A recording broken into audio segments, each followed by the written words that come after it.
The Minimalists are once again going on tour. This is our 10th tour in 10 years. It is called the Less Coast Tour. We'll be hitting 8 cities across the west coast of the United States and Canada. For more details, head on over to theminimalists.com/tour. We'll see you soon. The Minimalists. Hello, everybody. Welcome to the Minimalist Podcast, where we discuss what it means to live a meaningful life with less. My name is Joshua Fields Milburn. And I'm Ryan Nicodemus, and together we are the Minimalists. Merry Christmas, everyone. This is coming out Christmas Eve. And so I thought it was a perfect time to talk about some of these sort of, especially in today's modern world, the internal conflicts that many of us experience when it comes to community and individualism, when it comes to reason and spirituality, when it comes to religion and atheism. On Christmas Day, we're going to talk about this. Perfect timing. Yeah, and we're here with today's guest. Eric Weinstein is here. Eric, thank you for joining us. Thank you guys for having me. You're awesome, man. Thanks for being here. Well, no, I really appreciate it. I did not know that we were doing the Christmas special, given that this is early November. You forgot to wear your Santa hat. Exactly. Well, we figure we'd have... Well, who better for a Christmas special than an atheist Jew? Okay. Breaking new ground here at the Minimalist. Well, you know what? What was fascinating, how we first connected, and I actually wrote down the very first tweet I sent you, and I said that we often hear people say that they are spiritual but not religious. But I often feel the opposite impulse. I feel the impulse of, like, I don't feel spiritual in the sense of the woo-woo or the mysticism, but I feel the impulse of like religion, or at least what religion often brings to us. And I heard you say somewhere that you are an atheist who happens to go to synagogue every weekend. Well, not every weekend. That's not true. A lot of weekends. Yeah. Goes semi-regularly. Semi-regularly. And I found that fascinating because, you know, on this podcast we've had a lot of different perspectives. We've had pastors like Erwin McManus, who runs a mega church across the street from here. We've had Sam Harris on, and sort of everyone in between. And I think we're all yearning for some of the same things. We have similar values, but we get there via different paths in a way. And I was really intrigued by the fact that, well, okay, maybe you don't believe some of this, you don't have the same beliefs as some of the people in your synagogue, or I don't have the same beliefs as many of my close Christian friends, but I think we have similar values. So I hope so, but I also believe that we don't even know what people believe who are in our congregations or even leading our congregations. I think that the idea that somehow our picture of people who are devout, or religiously motivated, who are regular attendees to some house of worship, that these people deeply believe is just fake. That's not true. They struggle. Yeah. They go in and out. What their belief means is not entirely clear. As for the line that I'm spiritual but not religious, that sounds like a bad pickup line.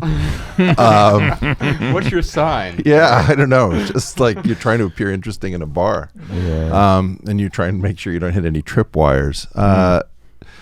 I think that part of the religious impulse is about community. Yeah. And one thing I find hysterically funny is that all of these people who are fiercely against anything that strikes them as tribal or organized go to a lot of these weird human potential movement meetings and say, what we really need to do is to find some way to build community and ritual into our lives. I'm thinking, you really haven't made the connection yet, have you? That thing that you were so focused on distancing yourself from is the thing that you are now yearning for. Right. And having a hard time replacing. Like the word tribal, lots of people just, that's the end of an insult chain. Like, you're seeming a little tribal right now. And I'm always thinking, like, a little?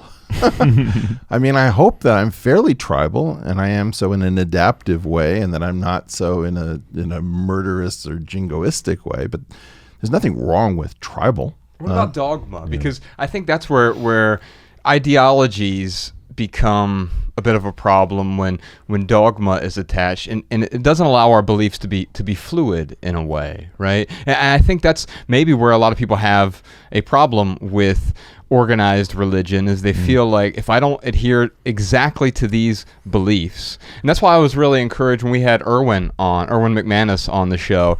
You know, he's a pastor of a very large church, but I think 1/5 of his congregation are atheists. Yeah. And it made me realize, like, oh, you can have different beliefs. You don't have to subscribe to a particular dogma. Well, let's begin with the concept of being a sinner. Okay. Can you manage that part of the adherence? Can you just say, I'm a sinner? Yeah. Because once you get transgression against the belief systems into the equation, you're in. So like maybe you've fallen off the wagon, you're aspiring to something, but you hit the bottle, you had a crazy weekend, you can't quite remember. Okay, well, you're in the religion. You're a sinner. You recognize your own imperfection. And I think that that's really a key part to belonging, is recognizing that there's no way you're going to follow the rules as they're stated. They're aspirational. They're not intended to be some set of rules which if you can't follow it, you're out, because then no religion would have any adherence. Yeah. But in some cases they are, right? I mean, Ryan grew up Jehovah's Witness. I left because of the dogmatics, because I got to a point where I was looking at it wasn't inclusive, it was actually exclusive. Even though, the whole organization that I was in, they say, oh, we welcome everyone and anyone can join, but it's as long as you follow these rules, as long as you take on this specific type of dogmatics. You can just do anything that you like. No. Yeah, I mean, I'm sorry. What I mean is, we can all accept. What I came to the realization is that we can all accept that we're imperfect, but to exclude people based on very trivial dogmatics is where I couldn't buy into it anymore. So yeah, I mean, it's funny because you're hitting the nail on the head with. When I left, I had this tribalism that was missing from my life. Sure. And for 10 years, I have been really kind of seeking, and I didn't even realize it until recently, actually, seeking a community of open-minded, like-minded people with similar values, not necessarily beliefs, but just kind of all supporting one another, heading in the same direction when it comes to whatever life brings us. For me, like I've been able to find, like I found this men's group that kind of has this community, but there's no dogmatics associated with it. But I think that's where, I don't know, the dogmatics, I guess, what I'm trying to get at is what really, I think, starts to exclude people. And I think there are some people you need to exclude from your lives, but there's a balance. It's really important. I don't know why inclusion has gotten such a great name. First of all, almost anyone is talking about inclusion. If you actually scratch the surface, they're talking about exclusion almost immediately. Right. Right? Yeah. Like in order for my people to be included, you guys have to shut up. So it's really interesting that you have a movement for like diversity and inclusion that instantaneously tries to make life less diverse and more exclusive. Then you have all these other weird things you can just notice in your own mind. So for example, if somebody advertises, we are going to be going to an inclusive public island on this trip, that's not compelling. But if we say exclusive private island, suddenly people are willing to part with money, right? Oh, he had a public chef. Oh, no, a private chef. Oh, well, that's really interesting. Yeah. So in the same breath, we have to look at our own hypocrisy and realize that exclusion and exclusion go together. There's no way to separate them. So just the way, I often talk about promoter and repressor being things that live on our chromosomes to either make more of a protein or less of a protein to keep something from being transcribed. Every religion and tribe has inclusion and exclusion functions, and they have to, otherwise they wouldn't exist. Right. So there's nothing wrong with exclusivity. What we measure is, well, on what basis did you exclude? Yeah. And I love that, man. So there's a balance that we need to have with inclusion and exclusion. Well, this is the weird thing. Like, there's this little bit in Ecclesiastes that somehow we forgot, and I talk about it a lot these days because in the 60s, there was this song, Turn, Turn, Turn. I guess, the Byrds and Pete Seeger and company, just brought from Scripture, and it talks about there's a time to kill, and a time to refrain from killing, or whatever it is. Yeah.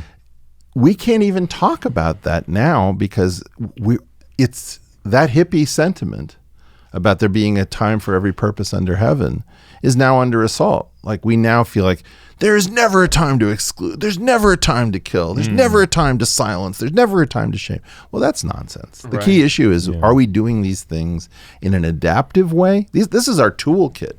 So, like, shaming and canceling. I'm against cancel culture, but I'm not against the idea that some people have to be removed from society by making them pariahs because they're really evil. I just think it's a terrible idea to advance that anyone, to the right of Bernie Sanders has to be, excluded from polite society. That's ridiculous. Yeah. Well, I mean, when I think of exclusion, where I think it's harmful is, like, my dad won't talk to me right now because I'm not a Jehovah's Witness. I live with my wife. I mean, we don't have the piece of paper, but I mean, she's my life partner. We don't really see the value in getting married. We're not traditional. We're not religious, but there is a point where exclusion, well, it's not adaptive, is kind of what. But ask yourself, what does he think he's doing? Like, if you've ever read John Gottman's theories of couples, do you know this guy? Mm-mm. Either of you?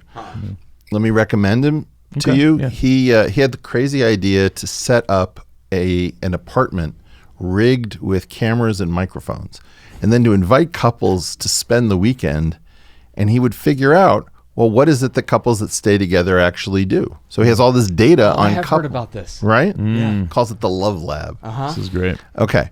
Well, one of his great ideas is to try to figure out how our dreams are getting us into trouble and how our instantiations, our strategies, are not the same as our dreams. So he gives a beautiful example about a couple that fights incessantly over how neat the house should be. Mm-hmm.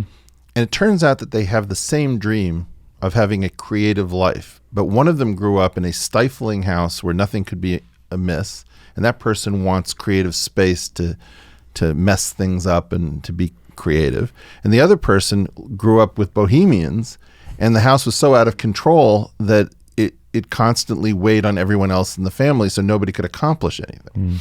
Okay, so what if you, instead of thinking about marriage or the fact that you left the order or whatever, you just abstracted it away and said, okay, what is my dad's dream? That he and I would be part of a shared narrative, a shared tribe, that the piece of paper to him may mean that he knows that there are lots of forces in the world that pull people apart.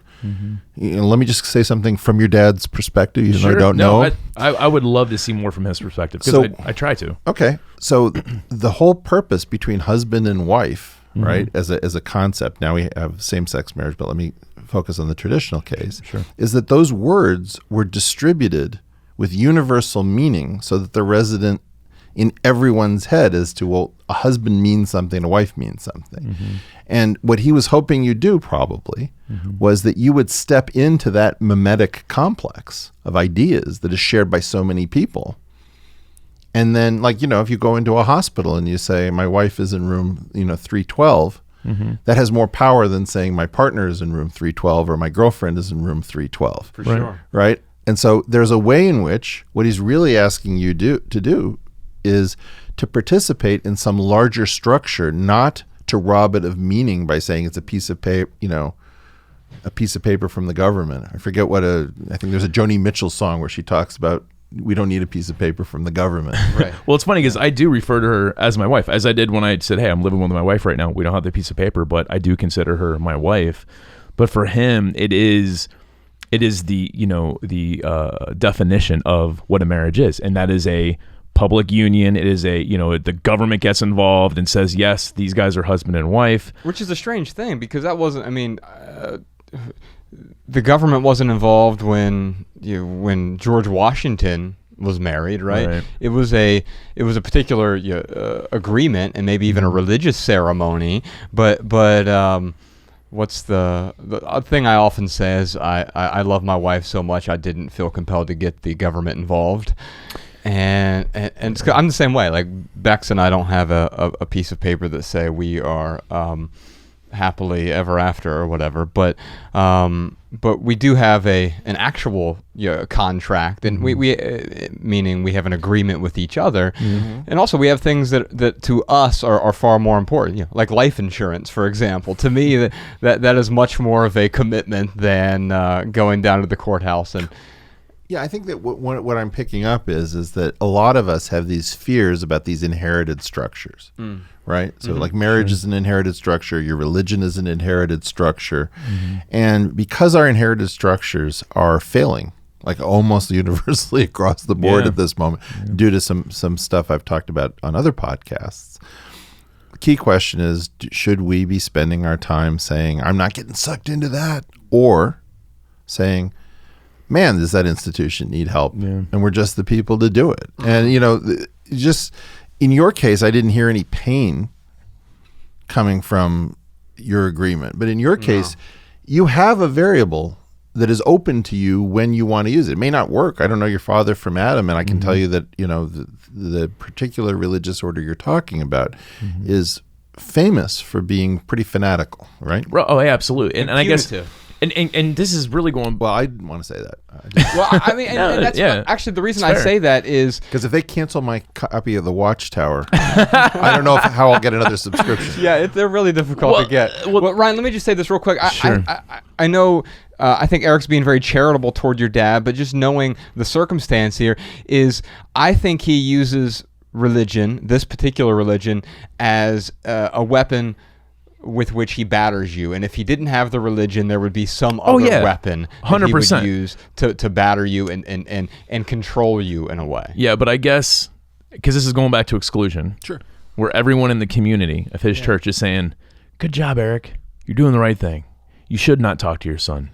You should not. So that's really why I bring it up, is it's this idea of exclusion where, you're right. Like I think that, yes, we should be as inclusive as possible. But to your point, there are absolutely people who I exclude from my life. I'm not going to hang out with, the homeless drug addict on the corner, because we've got very similar values and very similar things that we have going on in our lives. I will exclude people like that from my life. But I was just, kind of giving an example of where exclusion can be really harmful. And actually, I think if we get into the voicemail questions, Peter's question... I mean, I was just, the thing I did right before this was hanging out with a homeless lady who, I don't know why I got into a conversation with her. She's trying to save the world and wasn't entirely confident that she was stable. But I don't think that that's true. You might hang out with that person. I think that what's going on is deeper, which is that everybody's hurting. We're all in these injured familial relations. I think that as we come to understand families, we realize nobody's got one that really functions, right? Like families are meant to be messy and beat up and tortured and ridiculous. Dysfunctional by default. Dysfunctional without exception. I don't know of a functional family. Yeah. I don't know, there's that famous beginning of Anna Karenina about all happy families are exactly alike. Show me one. Right? Every family has misery, and I don't think that's an accident. I think that there's no other way around it. Yeah. There are continuums, obviously. Oh, absolutely. I'm not saying... Well, and you, the nice thing you do with your podcast, which by the way is called The Portal, I would encourage folks to listen to it, is you tackle some of these things that quite often in the mainstream we're not even allowed to talk about anymore, or they have become very recently taboo subjects. And you grapple with that. I want to talk a lot more about that, but this show is a listener-driven show, so I want to dive into a few questions we have here. The first one is from Isabella in Chicago. Hello, my name is Isabella, and I'm from Chicago, and I am a sophomore college student, and I'm just realized that all my high school friends have kind of moved on from being high school friends, and I was wondering how to move on from those relationships and make new ones. So, Eric, since we're talking about community today, sometimes we move on from one community to another. Now, that might be because we've changed geography. You changed geography recently. You moved back to LA after, 30 years away? 37. Wow. Okay. What prompted the move back? defeat. No, I don't know. Isn't that why people usually leave LA? No. I left because it was a living hell. It was the worst city on earth, I felt. I heard you talking to Bret Easton Ellis about this, and you both have. I loved that conversation on your podcast with. So Bret Easton Ellis, for those of you who don't know him, he's sort of the original. Well, not original. Raymond Carver is probably the original minimalist literary figure, but he's the guy who sort of popularized it with Lesson Zero and eventually American Psycho, that sort of style. But a lot of his books are very sort of LA centric. Even the ones that don't occur in LA feel like LA is a character, or at least tangentially a character. But you two had radically different views on Los Angeles. Sort of. I mean, I guess I should say that he became famous for taking the seeds of this weird high school experience where we both graduated in 1982 and turning it into a book and amping it up. And I didn't even think to do that because I just thought, first of all, nobody would ever believe what was going on in this place at that time. It seems like a parodic exaggeration almost, but it sounds like it wasn't. But you can go back in time, right? You can look at the Billionaire Boys Club, the idea of rich kids murdering parents. I don't know, the Menendez brothers from the time, the serial killers. It was just, and the statistic you should always look at is like number of divorces per 100,000 women after no-fault divorce went into effect in 1970. I think it was when Ronald Reagan, who was divorced, signed it into law. It was a terrible and weird time to be growing up. Now, in retrospect, there was a lot that was cool because it was so bad. Like death and destruction, it just always leaves a residue of cool. It's like why people watch war movies and play war games and things. And so the carnage in terms of broken teenage lives and things, and really bad things happened.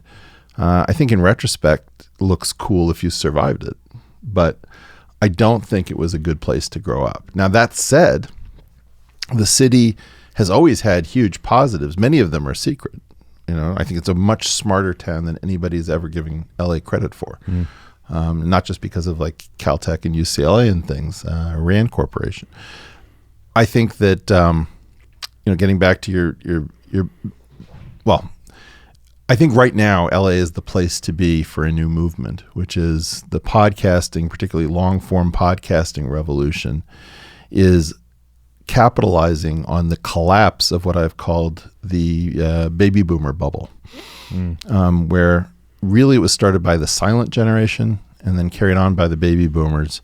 And all of these belief complexes that were held by those generations are now crashing because they're nonsensical. And they've been nonsensical for almost 50 years.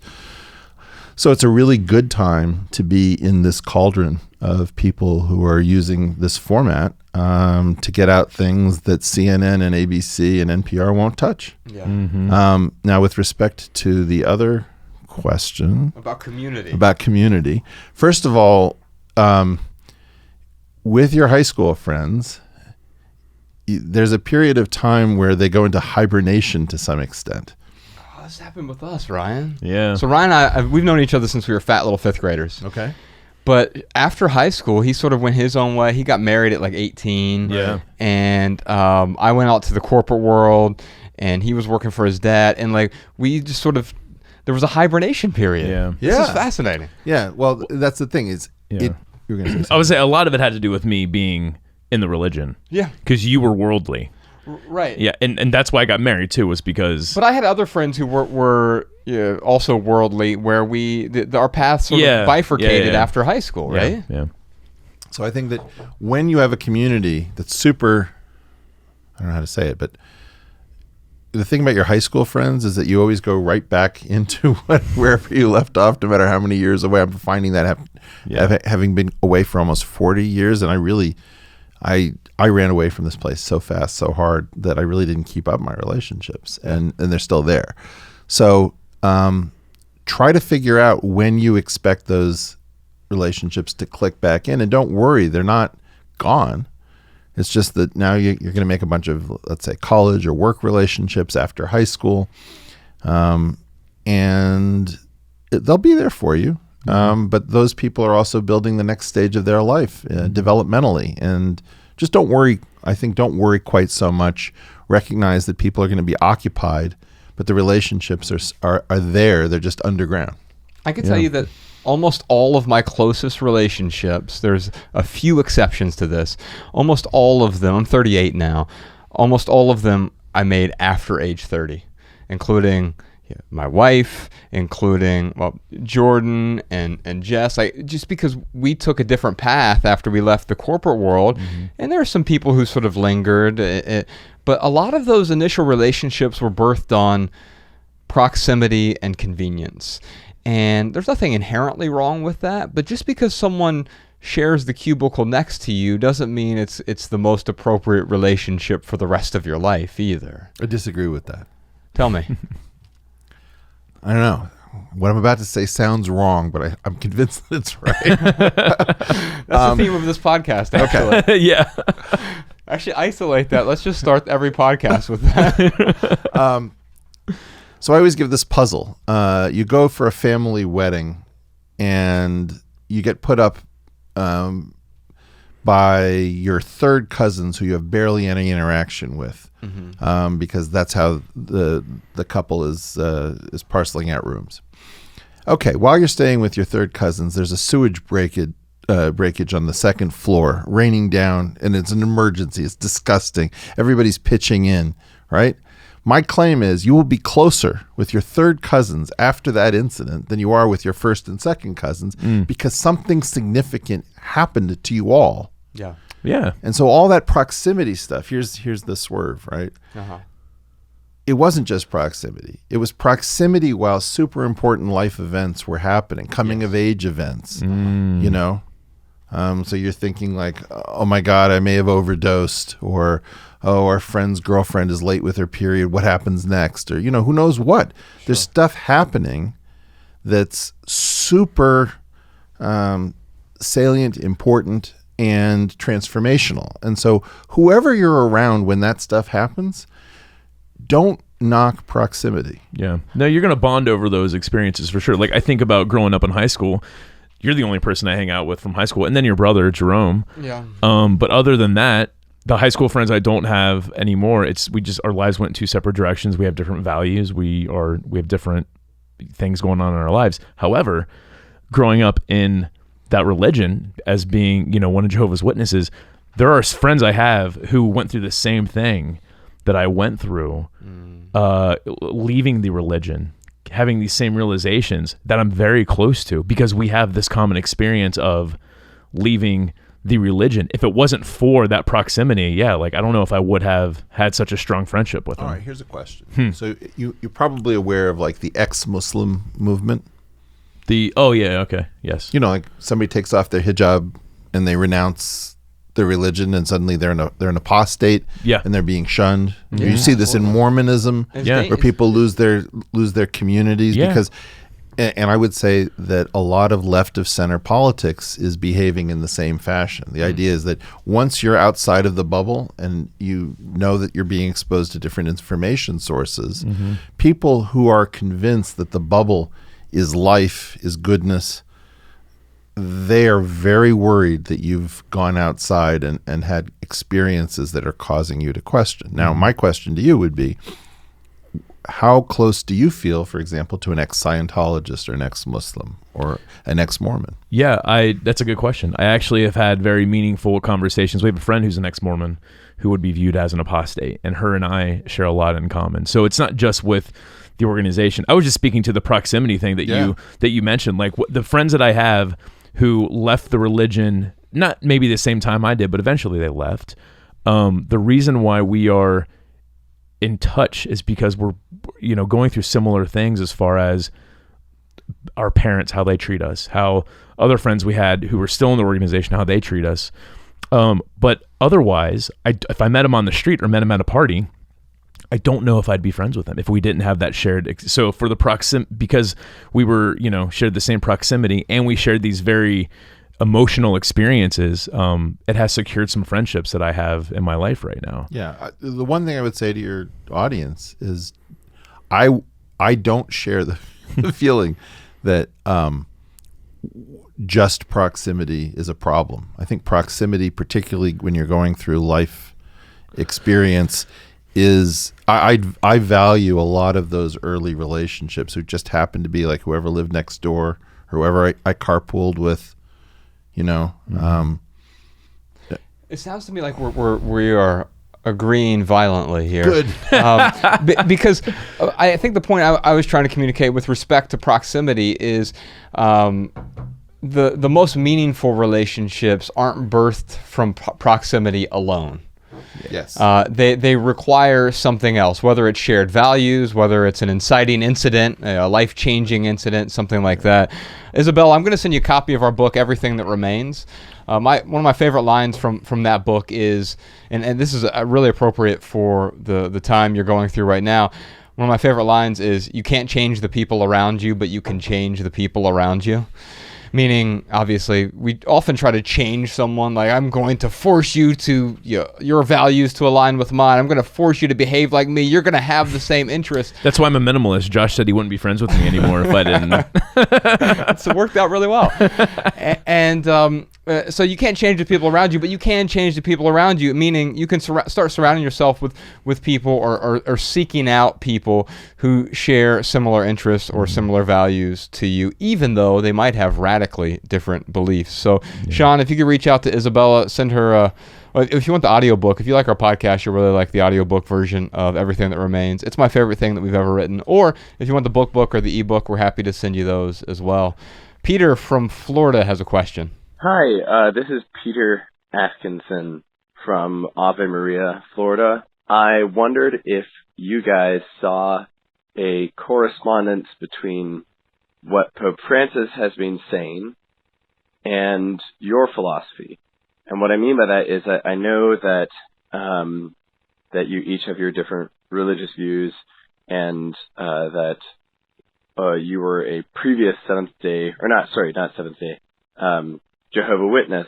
And I wondered if you saw what Pope Francis has been saying about a throwaway culture and the need to move away from that to one that actually values human life and human dignity, and what you guys are saying, and why you think that so many people around the world, especially religious and spiritual leaders, are speaking to the same problem that you guys are saying. So, yes, we do have a throwaway culture now. I'm sure it's, I don't know, it seems like maybe throwaway culture is even the wrong word, but like everything has become even more ephemeral, especially in the digital age.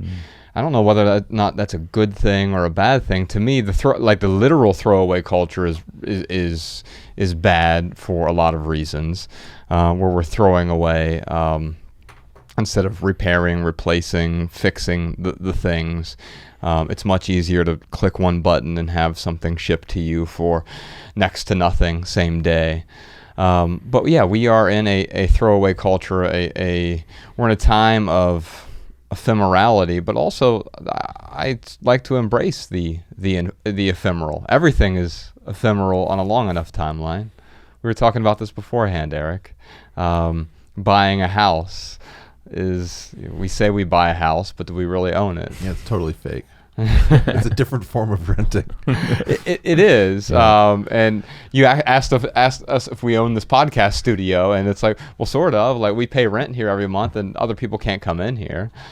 Well, it's funny, that old Cat Stevens line, Lord, my body has been a good friend, but I won't need it when I reach the end, right? Yeah. So the idea is that even your body is like, it's not really yours. It's just some place where your soul resides for a period of time. Mm-hmm. So did you want to say more on that? I was interested where you were going. I'm interested in where you're going. All right. I think we're in a very different, weird place. I think that we have a hoard-away culture and a throw-away culture at the same time. So we're hoarding things that should be thrown away or never purchased. And that's confusing us because the amount of stuff that comes into our lives very often isn't determined by us. Like somebody decides to give us a gift. We don't know how to integrate it into our lives. Somebody decides to hand us a piece of paper which immunizes them from liability, but it's not meant to be read by anyone, and yet there we are holding it. So there's all of that kind of weird dynamic happening. I think that the biggest problem with this is we need an archival sense in our lives. That's a natural part of being human. And one of the things I'm very disturbed about is that you have to make the ephemeral archival. So if you think about Shakespeare, Shakespeare is tied to the language of his day. You know, or Chaucer, you know, for example, if you go back to the Middle English, you know, one that April with the shorter to the drocht of marcheth persa to the rota, which sometimes you have to learn. Okay, well, Chaucer is just trapped in Middle English. He can't get out. And we love him for that, right? Because if we know any Middle English, it's probably the opening lines of the Canterbury Tales. When Paul Simon is singing the 59th Street Bridge song, he's saying that he's feeling groovy, which is like a weird thing to say if you're in 2019. It's very ironic. Yeah. Or, you know, Jimi Hendrix singing Foxy, you know, or She's a 20th Century Fox by the Doors. I grew up, girls were foxy, but I don't know that they're foxy anymore. Yeah, not without irony. It's sort of the nature of language, right? Though. So here's my point about ephemerality. You want an archival version of the ephemera that was your time, so that when people look back on your time, they've got some honest copy of what was peculiar to your time, but built to last. Right? Like there is something about the 59th Street Bridge song, which is just classic and clean and simple and beautiful and open-hearted. And we're going to put up with the word groovy. In fact, we're going to love the word groovy in the middle of that song because it's so weird, right? It's part of a time capsule. It's part of the time capsule. And what I think is that we don't have the archival stuff that we need right now happening in our lives. The complexity of our time has not been understood by people inside of our time. I think you could argue that there were people in the 60s who were following what was going on in the 60s. I don't have a really good sense that what is happening now, what is tearing our country apart, our families apart, the entire planet is descending into these protests. Nobody's exactly sure how something in Chile is linked to something in the Netherlands. The whole thing doesn't make a lot of sense, and nobody's worked it out. And our music is not the music of our time. I'm convinced of this. What do you mean? You're saying contemporary music is not the music of 2019? Well, that the role, I should be able to see myself dissolving into my phone. Like the smartphone is having a huge impact, much more than the Erie Canal. But like there are a ton of Erie Canal songs, or, you know, with the car, when the car liberated us, you know, to be independent, you get a ton of car songs, you know, Jan and Dean type stuff. We're getting some of that now, though. Who was the gal we recommended a few weeks ago? Was it Caitlin Tanner? She has a song called Cynical, and it's essentially about the sort of endless scrolling. Ryan and I will often say scrolling is the new smoking. And it's become this habit, and I think there are some kids now who, I say kids, you know, people under 25 who are in music starting to deal with that, but maybe also to append your point, maybe podcasts in many ways are the new music. Well, that's sort of where I'm at. I believe that when it comes to this time and trying to do an archive of it, you're going to have people who are going to study the podcasts of this period, because that's gotten closer. But I really think that the music needs to condense down. Like, you know, if I think about, you know, Country Joe and the Fish doing Feels Like I'm Fixing to Die rag about the Vietnam War. I haven't really heard super effective songs that took over the country that complained about all the things wrong with the Trump presidency. Yeah. I mean, there are some albums out there I can name, but I understand, like, nothing that has swept the world like those older songs swept the world. Hip-hop, for example, does a better job of narrative storytelling and kind of the best of it is archival. But I think I asked Sean Lennon, who's a friend of mine, to write a song of Now. And he wrote the song called Boomerang Baby with the Claypool Lennon Delirium with Les Claypool. And it talks about a lot of these issues of ephemera. She's never dated anyone before a thorough search of Google. The only time she's found in church, she'll be attending her own funeral or something like this. I think it's a worthy attempt, but I think what we need is we should have the best effing music right now with all the things that are going on. Like the music should be as good or better than the 1960s. And I think maybe part of the problem there is the ephemera. No longer do we, Ryan and I, we've been doing this experiment, Screenless Saturdays, where we don't have a phone on Saturday. There are a few different ways you can do it. But when I first started, we had to go down to Amoeba Music here, and I bought a CD to play in my car because I didn't have my phone with me. Like the whole intention was lock the phone in the drawer on a Saturday, and then see if you can survive without it for 24 hours. It's like the worst episode of 24 ever. It's a good experiment, though. And what I realized is like there was this process that didn't have the same ephemeral feeling, the temporary where you went to the CD store, the record store, you bought the record, there was a tactile experience, and now infinity is in my pocket. And I have the paradox of choice in my pocket as well, because there are 50 or 100 or 700 new albums that came out last Friday. And yes, the algorithm might serve a few up to me, but even then, I'm not as invested in it. I can say, add that to my library, add this one to my library, add that to my library, but how much time am I actually investing in listening to this music? Much less. Well, it depends what's going on in your life. I agree with you about the tactile sensation, and don't even get me started about Tower Records over on Sunset Boulevard, which is where I had my musical education, because the people behind the counter were musicologists and just professors, right? That was a community in and of itself. Well, but these things were conspiracies, man. Like jazz was a conspiracy. When nothing else was going on, jazz was happening. It was filled with life. It was brilliant. It was coming out of a place that wasn't supposed to have intellectual brilliance, right? The idea that all these, black Americans were doing things we couldn't even imagine. Wow. I mean, this is the sort of the feel of Ginsberg's Howl, You're tapped into something that is beyond. For me, blues, which, I'm a little bit downstream from jazz. I can't quite go that hard analytically. I'm just not smart enough. But blues has this much more soulful aspect of it. That was a conspiracy. I remember going to clubs where I did not feel comfortable. I think that whole thing is gone because, it was rejected by the black community that had spawned it, embraced by the white community. So I was in a transitional era where I'd see B.B. King on, 2 adjacent nights, and one with a black audience and one with a white audience. It wasn't in any way the same show.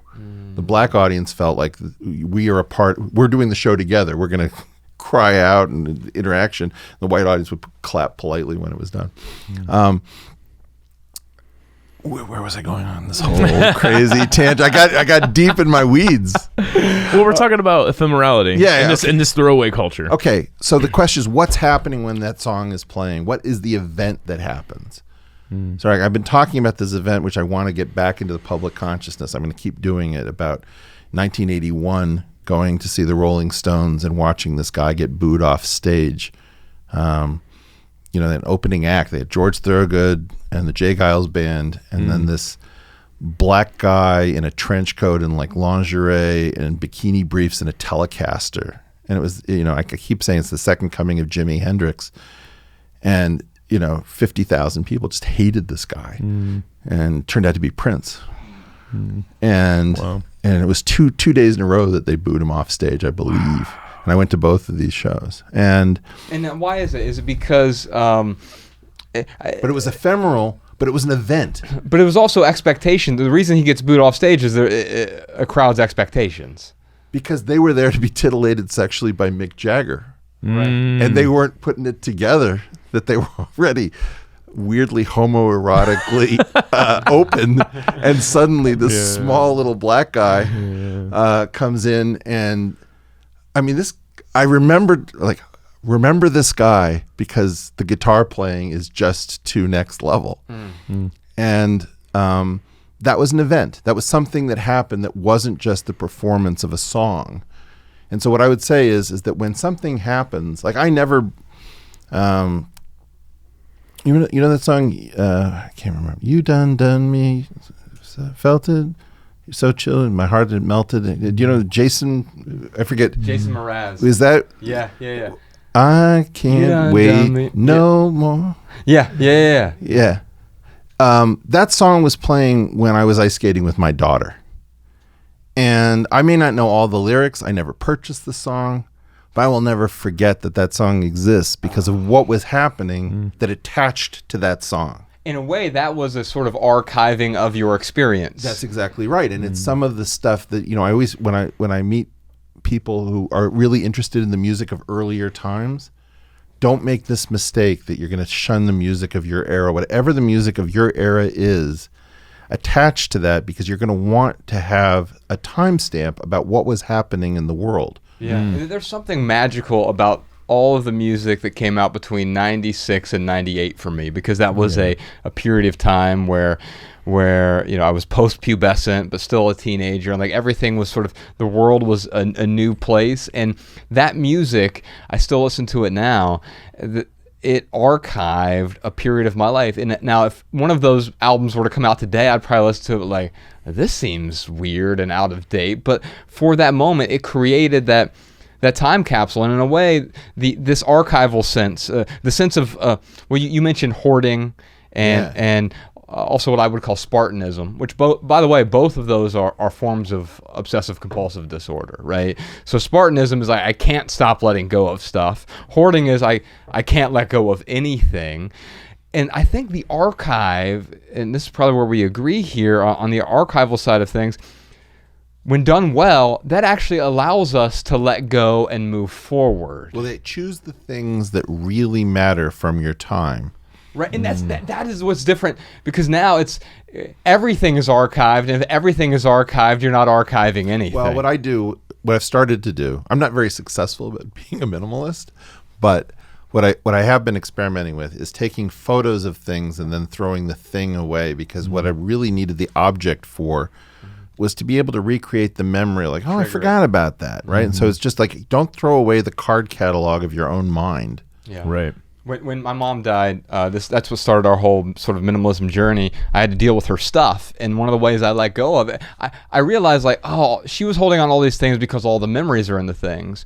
But then, wait a minute, like, she hadn't been using some of these things for decades. There were things in boxes that were taped up, and I realized she was trying to hold on to memories, but the memories aren't in the things. The memories are inside us, but if we take photos of the things, we still have the triggers for we have those the triggers. memories. Sometimes it's not quite as powerful and as potent, so you have to make some kind of a decision. But I think that none of us are figuring out how to lead these really novel-worthy lives very well at the moment. I think that there's something about, even if you don't have a smartphone, everyone around you is influenced by the smartphone. It's micro-chunking our attention. The number of people I know who confess to me, I can't read a book any longer. I make the joke, I'm still able to get through even the longest of tweets. But It's not far off. It's hard for me to watch a movie without thinking about, I'm going to check my phone, just impulsively. I mean, yet really long-form television has been the come out of nowhere success story. Right. The Chernobyls and those types of shows. Just give me season after season of super complicated plot lines. Right. And that forms community, because strangely everybody's engrossed in the same thing. I mean, I can't tell you what it's like not to have been part of the Game of Thrones universe and just watch conversation after conversation descend into this. You were excluded because I haven't watched Game of Thrones either. Ryan has, and so I do feel excluded from that. But I also, it warms my heart a little bit to see that there is a sort of loosely knit community around something like that, and it becomes an event. in a way that, well, it's gathering around a shared commonality. Well, it's not just that. It builds a mimetic complex. So, for example, everyone who went through Seinfeld together now uses particular episodes and concepts that came out of that show. Mm-hmm. And really crazy thing is that we Jews went from doing our stuff in the synagogue to saying, well, at least let's take all of this learning and put it into canned humor. So jokes that have a Talmudic punchline. Mm-hmm. And then we stopped telling canned jokes because like only dads do that, right? Well, the weird thing is how much wisdom got lost because the joke was the vehicle. Right. And the wisdom was the payload, Yeah, right? Because a lot of those jokes were deeply meaningful. My family just traded the punchlines of jokes. We didn't tell the jokes. We told the punchlines. because you already knew it. Everyone knew the joke. Nobody wanted to hear it again. And outsiders didn't know it in a Right. way, right? They Right. wouldn't understand if you're just telling the punchline. Well, that was my father's job. He would tell the joke. Okay. You would explain it to others. Right. Well, Peter, I'm going to send you a copy of our book, Minimalism, Live a Meaningful Life. We talk about the 5 sort of foundational values that Ryan and I often talk about. And you were talking about the ephemera and us throwing away things. And Ryan and I basically identified what was important to us. And some of those things were actually things, but minimalism is the thing that gets us past the things so we can make room for life's most important things, which are rarely things. They're rarely the physical things. So you're aware of the irony here? Everything we do is steeped in irony. Okay. Well, the as idea the that somebody's minimalist. going to talk about throwaway culture and too many objects and you're going to send them an object is Well, pretty awesome. If you want the ebook, which Yeah. we Or the audiobook. strongly recommend. Yeah, or the audio You can book. always delete it later. All right, before we get into our added value segment and our listener tips today, it looks like we got a bunch more to talk about, including some surprise questions. We know how to declutter our houses, but how do we declutter our desires? How do you differentiate what you truly believe from what you were taught to believe? How can you believe in something like religion even if you have doubts? How can I stop judging other people for their religious beliefs that I find to be silly? And does a universal morality exist? Plus, we're also going to talk to Eric Weinstein about truth. And are there some truths that we need to suppress? If so, why? We're going to talk about parenting our parents. You know, you've heard the saying, when the student becomes the teacher. Well, sometimes the kid becomes the parent. We're going to talk to Eric about what he calls structural nonsense. We're going to talk about The Portal, his podcast, but also what does that mean when we talk about the portal, when we're entering new portals? We're going to talk about comedy and how it illuminates some of the life's most profound truths. We're going to talk about Eric's risk advertising model, which is a different way to think about advertising that might actually align with minimalism. And we're going to talk about so much more with Eric Weinstein. If you want to hear all that, listen to this week's Maximal episode, available exclusively on Patreon. That's right, you're currently listening to our weekly Minimal episode, but each week Ryan and I and our guests record an entirely different, much longer Maximal episode, and we'll probably go for almost 2 hours on this one here, where we do it on our private podcast. It's called the Minimalist Private Podcast, and that gives us the space to talk about the things we don't usually discuss in public. It's more of a private format. Plus, Patreon is the best way for us to fund this podcast and keep it 100% advertisement free. When you subscribe to the Minimalist Private Podcast on Patreon, you'll also receive a personal link so that our Maximal episodes play in your favorite podcast app. You can find all the details and all the good stuff, including additional private podcast episode every week over at theminimalists.com/support. I know it's just a couple dollars, but that goes a long way for us. By the way, we are capping our Patreon audience at 6,000 patrons, so you can get in now while there is still time. And here are some voicemail comments and tips from our listeners. Hi, Josh and Ryan. This is Claudia in Santa Barbara. I have a tip that I thought of when Josh was talking about his mostly empty filing cabinet because I remember my mostly empty filing cabinet. I realize that this tip might be a little regional and not be as convenient or available to everyone, but many banks offer a low-cost or even free safe deposit box for their customers. I keep all of our important papers and things like birth certificates, wills, passports, and Social Security cards in the safe deposit box at a bank less than a mile away from our home. I replaced my mostly empty filing cabinet with a small clear accordion file that holds copies, not originals, of what is in the safe deposit box, along with one of the keys to the box taped inside. Those hard copies are mostly for someone else who might need to know where the originals are, but another set of copies is saved digitally on my computer. Another tip is that at that same bank, they will take bags of paper to shred. So when I have more than a couple of sheets, I just take them in and ask them to shred them for me. Hi, this is Amanda from Bloomington, Indiana, and I have a small tip for Maya from the episode 202, Buy Once. I purchase food for 2 people now since I live with my fiance, so I started to notice I was spending more in my budget. The way I've found to keep the overall cost down is to plan out your dinners and meals for the week. Not necessarily meal prepping ahead of time, but just planning out what you want to make every night. This helped me get in and out of the store while avoiding picking up extra unnecessary snack items, and having a menu helped encourage me to cook at home. It also got me more excited about the actual act of cooking, so I started looking forward to cooking at home instead of coming home and dreading it and then end up buying something out to eat. All right, y'all. Thanks again to Eric Weinstein for joining us today. Please check out his podcast. It is called The Portal. We'll put a link to that in the show notes. We'll also put a link to his Twitter handle, Eric R. Weinstein, and follow him on Instagram as well. We'll be linking to him from our own Instagram account. And real quick, for right here, right now, here's something that's going on in the life of the Minimalists. If you head on over to theminimalists.com, we have a new page. It's called our resources page. You can click resources at the top there. And over there, you'll find a bunch of free resources that we want to help you declutter your life, simplify your life, make your life more intentional. We have a 30-day minimalism game calendar. We have a bunch of different wallpapers, including our new wallpaper, Scrolling is the New Smoking. And Dave did such a great job with that. We've got our Love People Use Things wallpaper, our Minimalist wallpaper, and our 5 questions to ask before buying wallpaper, several other wallpapers over there as well. We also have a free ebook, 11 writing tips for you that you can download for free, and a longer ebook called The Minimalist Rule Book, 16 rules for living with less. We have a values worksheet that's going to help you identify your values, and much, much more of less over at theminimalists.com. Just click on the resources page there at the top. If you have a question, comment, or a minimalism tip for our podcast, leave us a voicemail, 406-219-7839, or send a voice memo to podcast@theminimalists.com. You can comment on this episode at youtube.com/theminimalists. If you want our show notes in your inbox, sign up for our email list over at theminimalists.com. You'll also receive our Simple Sunday emails. And for our added value this week, let's listen to our friend Kenyon City.